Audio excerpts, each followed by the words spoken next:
আমি একবারও ভাবি নাই যে আমার বোনের সন্তান আমি কোলে নিতে পারবো না। আমি একবারও এরকম ভাবি নাই।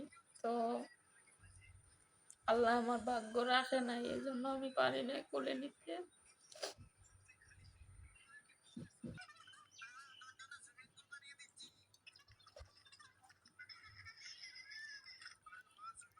আসসালামু আলাইকুম, আপনারা সবাই কেমন আছেন? আশা করি সবাই অনেক ভালো আছেন, সুস্থ আছেন। তো আমিও আলহামদুলিল্লাহ আপনাদের দোয়া এবং ভালোবাসায় ভালো আছি। তো আজকে আবার নতুন একটা ভিডিও নিয়ে আসলাম আপনাদের মাঝে। আমার বোন বাসায় আছে, কালকের ভিডিওতে কিন্তু বলছি। তো বোন বাসায় আছে, বোনের মেয়ে এনআইসিউতে আছে। তো আসলে সত্যি কথা বলতে মনের বুঝাইতে খুবই কষ্টজনক হয়, কারণ সব মায়েরা চায় যে সন্তান বউকে নিয়ে সাথে নিয়ে রাখুক, থাকুক। আসলে চাইলেই কিন্তু সব কিছু হয় না, সব কিছুই আল্লাহর হাতে। তো মানে সব কিছু মিলে টেনশনে চিন্তা ভাবনায় আছি। যেমন ধরেন, আজকে হায়াতের মালিক আল্লাহ, রিজিকের মালিক আল্লাহ। তো মানে হায়াত কতটুকু দিচ্ছে আল্লাহ সেটা জানি না, আর কিভাবে কার মরণ হয় সেটাও জানি না। তো কেউ জানে না। তো আসলে মানে চিন্তা এটা ওই যে, তো আসলে এটা আর কি। যেমন ধরেন আমি কিন্তু মানে হ্যার যখন ব্যথা উঠছিল তখন সাথে সাথে কিন্তু মেডিকেল নিয়ে যায়। যাওয়ার পরেও কিন্তু মনে করেন আমি জানতাম না যে 7 মাসে বাবু হওয়ার মতো এরকম ব্যথা। তো যাওয়ার পরে কিন্তু আমরা মানে বাবু হওয়ার ওই ব্যথা, যেহেতু পানি টানি গেছে, তো সব কিছু মিলাইয়া এতদিন থাকিয়া মানে সাথে কইরা একটা বাবুও নিয়ে আসতে পারলাম না। তো আমার মনের ভিতরে যেরকম একটা কষ্ট, আসলে তার চেয়ে কিন্তু 3 গুণ বেশি কষ্ট আমার বোনের মনের মধ্যে। যেমন হ্যাঁ, এত বছর পরে মা হয়েছে, তো হ্যাঁ মানে টেনশন করতেছে। মানে আমার ভিডিও দেখে না না দেখে আমি সঠিক জানি না, আছে কিন্তু আমার রুমে ওই। তো আসলে বোঝানোর মতো কোনো ভাষা নাই। আর তার সামনাসামনি যে আমি কোনো কিছু এইসব সম্পর্কে বোঝামু, এটা আমার মুখেও মানে আমার মাথায় ধরে না। তো সব কিছু মিলে ওই মানে এরকম একটা টেনশনের মধ্যে আছি যে বাবুর মারে কি দিয়ে সান্ত্বনা দেওয়া যায়। তো সান্ত্বনা দেওয়ার মালিক একমাত্র আল্লাহ, আমি দিতে পারবো না। আর বিশেষ করে কত টেনশনের মধ্যে থাকিয়া, মানে কত বিপদ আপদের থাকিয়া কিন্তু আসলে ফিরা আসা বাড়ির মধ্যে। তো আসলে আমার বোনের মেয়েটার অবস্থাটা বেশি একটা ভালোর দিক না, পরিস্থিতিটা। তো মানে সব কিছু মিলে আমার বোনেরে কিন্তু মানে বোঝানোটা আশঙ্কাজনক। যেমন ধরেন হ্যাঁ 3বার করে ওইটি হয়েছে। আর তাছাড়া একটা মানুষ কিন্তু অসুস্থতার সময় মানে সব কিছু ভালোভাবে ক্লিয়ার করা যায় না, কারণ সে তো নিজেই অসুস্থ। তো এটা আর কি। তো সব কিছু মিলাই ওই মানে আমার হচ্ছে বোনের মেয়েরটা যদি মনে করেন 8 মাসও হইতো, তাইলেও মনে করেন যে আমি এনআইসিউতে না দিতাম, কোলে করে নিয়ে আসতে পারতাম। তো আল্লাহ কিন্তু এই ভাগ্যটা দেয় নাই, মানে এনআইসিউতে দিতে হয়েছে। তো যাই হোক, সব কিছুই কিন্তু আল্লাহ করে। আসলে মানে যারা আইবিএ পাস করে ভার্সিটিতে লেখাপড়া করতেছে, অনেক বড় হইতেছে, তারাও কিন্তু একটা মায়ের সন্তান। তো তাদের মধ্যেও যদি কোনো কিছু হইয়া যায়, এটাও কিন্তু মায়ের মাইনা নিতে হয়। মানে মাইনা নিতে হয়, নিতে হইব। আমি যদি নিজে বাচ্চা থাকি তাহলে আবার আল্লাহ সন্তান দিব, আর আমি যদি নিজে বাচ্চা না থাকি বা আমার যদি কোনো সমস্যা হয় তাহলে তো আর আমি বাড়তে পারবো না। যেমন ধরেন এখন আমি যদি আল্লাহ যদি আমার বাঁচায়, আল্লাহ যদি আমার বাঁচায়, আমি এখন মাও হয়েছি। তো সন্তান তো একটা মারাই গেছে পেটের মধ্যে, আর একটা আছে যেহেতু আমাদের হাতে নাই, এটাও কিন্তু রিস্ক। তো এনআইসিউতে আছে মানে এত রিস্ক। তো আসলে মানে বোঝানোর কোনো ভাষা নাই। আর আমিও যে নিজে বুঝামো কোনো রকমে, এটাও আমি ভাবতে পাই না। আর আমি কিন্তু আসলে খালা, তারপরেও আমার মনের ভিতরে এত কষ্ট জাগে যে আমি তারে কি দিয়ে বুঝ দেবো, আর হে তো মা। তো যাই হোক, আল্লাহ বুঝ দেওয়ার মালিক, আর আল্লাহ সান্ত্বনা করার মালিক। আমি মানে ভাগ্যটা এতই খারাপ যে 2টা বাচ্চা হইলো আমার বোনের এত বছর পর অপেক্ষা করতে করতে। দেখেন, একটা মেয়ে সন্তানের যখন মা না থাকে দুনিয়ার মধ্যে, বাবার সাবজেক্টটা বাদই দিলাম, মানে আমরা তো বাবাও নাই মাও নাই। তো মা যদি না থাকে তাহলে, তো একটা মেয়ে মানুষের কিন্তু মা সবচেয়ে আপন একটা বান্ধবী মানুষ, আর আপন একটা কাছের মানুষ। সব কিছু বলা যায়, সব কিছু শেয়ার করা যায়। তো আমাদের কিন্তু আল্লাহ এই ভাগ্যটাও রাখে নাই।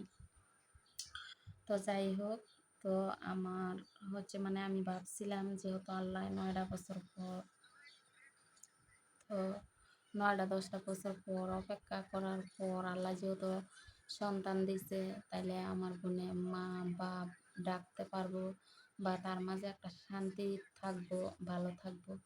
তা আসলে এই জিনিসটাও কিন্তু হয় নাই। কারণ মানে জীবনটা কিন্তু অনেক কঠিন একটা জিনিস। আসলে মানে ভাবতে গেলে এই জিনিসটা অনেক কঠিন জিনিস। মানুষের জীবনটা কেউ বলতে পারবো না কার জীবনটা কিভাবে কাটবো, বা কার জীবনে কি আছে। তো আসলে যদিও বা কোনো মানুষে ভাবে এই জিনিসটা যে হ্যাঁ, বাবু হইছে এরকম, বা মা এরকম, হুম, তো এটা কিন্তু ভুল ধারণা। দেখেন, একটা মানুষ, আজকে আমিও মরে যেতে পারি। এই যে মেডিকেলের মধ্যে গেছি, ধরেন বয়সের এরকমই, মানে দুপুরবেলা খাবার দাবার খাইয়া হ্যাঁ শুইছে, হঠাৎ করে মানে শোয়ার থেকে বসছে, আবার মানে শরীরটা খারাপ লাগে, তার ভিতরে কিন্তু মেডিকেলে আনছে। তো মেডিকেলে আনার পর আসলে দেখা যাইতেছে মৃত্যু ঘোষণা করছে। তো সাথে সাথে তারা আবার বাইর করে দেয়। তো এই কারণে কিন্তু বলা যায় না কার মরণ কখন আসে, কেউ জানে না। সে কিন্তু রান্না বান্না করছে, দুপুরের খাবার দাবারও খাইছে, তারপরেও কিন্তু তার সন্তান বা তার স্বামী তার নিজে কোনো জাগ্রত নয় যে আসলে হ্যাঁ আজকের এই সময়টা ওই তার জন্য শেষ সময়। তো এরকম কিন্তু কেউ জানে না কার ভাগ্য কি আছে। তো আসলে আমার বোনের ক্ষেত্রে যে ভাগ্যটা হয়েছে, আমার বোনে মানে নিজে মেনটেন করতে হইব। আমি যদি নিজে বাঁচি, তারপর যাই আমার সন্তান। তো আসলে আমি হ্যাঁ নিজে যেই মানে অসুস্থতার মধ্যে থেকে আল্লাহ ফিরিয়ে দিছে আমার হাতে, বা বাড়িতে নিয়ে আসতে পারছি। তো এই জিনিসটা কিন্তু অনেকটা ভাগ্যর ব্যাপার। আল্লাহ বাঁচায় রাখুক, আমি দোয়া করি। তো আসলে সব কিছুর বিনিময় কিন্তু আর সব কিছু হয় না। তো অনেক টাকা পয়সা কিন্তু ভাঙছে, আর বিশেষ করে কোনো চিকিৎসার কোনো কমতি দেয় নাই, বা সব কিছুই করছে। তো আসলে সত্যি কথা বলতে গেলে যেই জিনিসটা মানুষের ভাগ্য না থাকে, এই জিনিসটা কিন্তু চাইলেও আনা যায় না। তো এরকমই মানে আমার মনেও অনেকটা মানে আমার ভিতরে অনেক এটা আমি বুঝাইতে পারবো না আমার ভিতরে কেমন কাজ করে। তো যাই হোক, আমি এতদিন যাবৎ আমার বোন আমার সাথে রাখলাম, আর আমি আমার বোনের ছেলে মেয়ে একটাও কোলে নিতে পারলাম না। এই জিনিসটা আমার কাছেও খুব দুঃখজনক। আর বিশেষ করে আমি নিজে মানে আমার বোনের সামনে একবারও আমি মনের মধ্যে কষ্ট নিই না যে এই জিনিসটা আমার কাছে এতটা খারাপ লাগে যে আমি একটা সন্তান কোলে নিতে পারলাম না।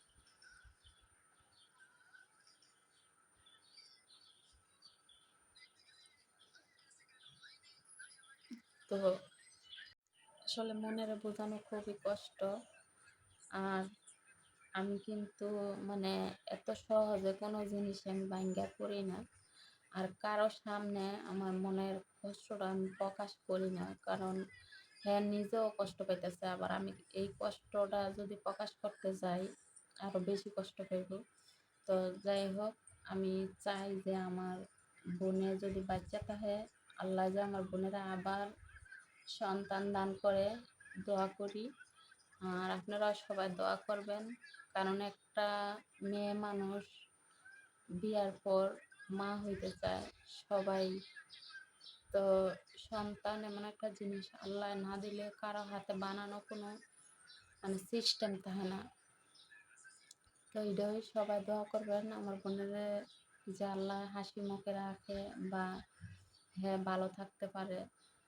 তো আর আমার ভাগ্যটা তো দেখতেই আছেন কিরকম, আমি কিরকম ভাগ্য নিয়ে বোনের পাশে দাঁড়াইছিলাম।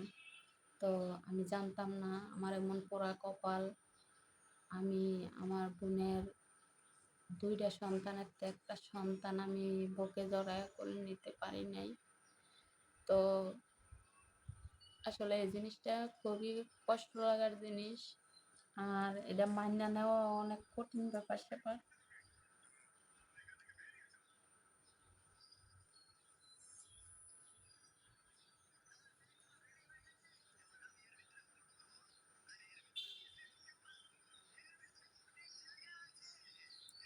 আমি একবারও ভাবি নাই যে আমার বোনের সন্তান আমি কোলে নিতে পারবো না, আমি একবারও এরকম ভাবি নাই।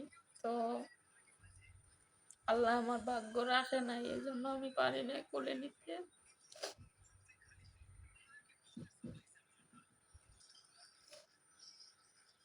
আমি যখন মনে করি যে আমার বোনের দুইটা সন্তান হয়েছে, একটা সন্তান আমি কোলে নিতে পারলাম না, ছেলে সন্তানটা যখন মারা যায় তখন আমার কোলে মানে কোলে দেয় নাই। ছেলে সন্তানটা যখন মারা যায় তখন মানে তারা আমরা দেখাইছে, দেখানোর পর সাদা কাপড় দিয়ে মানে পেটের তো মরা, সাদা কাপড় দিয়ে কার্টুন করে মানে খুব সুন্দর একটা প্যাকেট করে তারপর আমাদের সামনে আনছে, আইনে আমরা দেখাইছে। তো এমনিও বের করে সেরা প্রথম দেখাইছে, তারপর সব কিছু কাপড় চোপড় দিয়ে প্যাকেট করছে, তারপর দেখাইছে। তো আসলে এতদিন যাবৎ আমার বোনে প্যাডে নিল, আর আমি বাবুটার এইভাবে দেখলাম।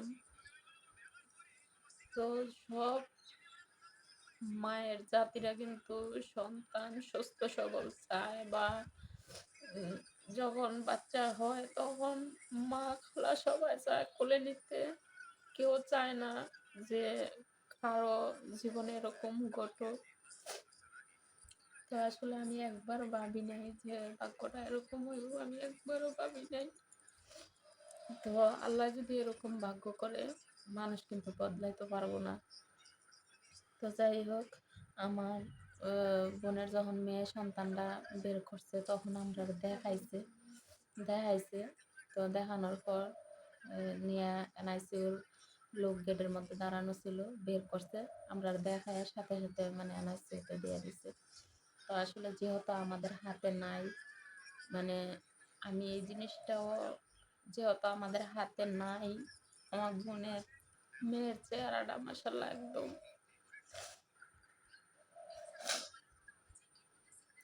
খুব সুন্দর একটা চেহারা, মাশাআল্লাহ দেখে আল্লাহ নিজে হাতে বানাইছে।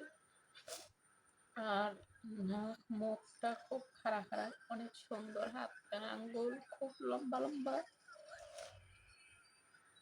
আসলে এনআইসিউতে যখন আমি দেখছি, এনআইসিউতে হচ্ছে মাথার মধ্যে একটা যন্ত্র দেওয়া আছে, আর দুই চোখের মধ্যে তুলা, নাকের মধ্যে দুই নাকের বাসিতে দুইটা পাইপের মতো দেওয়া, মুখের মধ্যে একটা পাইপ দেওয়া, এনআইসিউতে এইভাবে রাখা। তো যাই হোক, আল্লাহ যেভাবে রাখছে, আসলে আমি কিন্তু মানে পড়বো বা পড়বো আপনাদেরকে আমি শোনাবো, জানাবো। তো এখন হচ্ছে গিয়া যেহেতু আমি ভিডিও দিতে আসি বর্তমানে, তো আসলে এই জিনিসটা আমি কখনো জানতাম না যে আমার বোনের 7 মাস হয়ে গেছে গা, আর আমি আমার বোনের ছেলে মেয়ে একটাও আমি বুকটা জড়াইয়া কোলে নিতে পারবো না, এটা আমার একবারও ধারণা হয় নাই। আর বোনের ছেলেরে যখন আমি শাহজাহানপুর কবরস্থানে লইয়া যাই তখন আসলে আমি মানে আমার মনে হয় আকাশটা আমার মাথার মধ্যে ভাঙ্গা পড়ছে, আমি এরকম একটা পরিস্থিতিতে আমি ওইখানে গেছিলাম। তো তো সব কিছুই কিন্তু আল্লাহ করে, কারো হাতে কেউ কোনো কিছু করতে পারে না।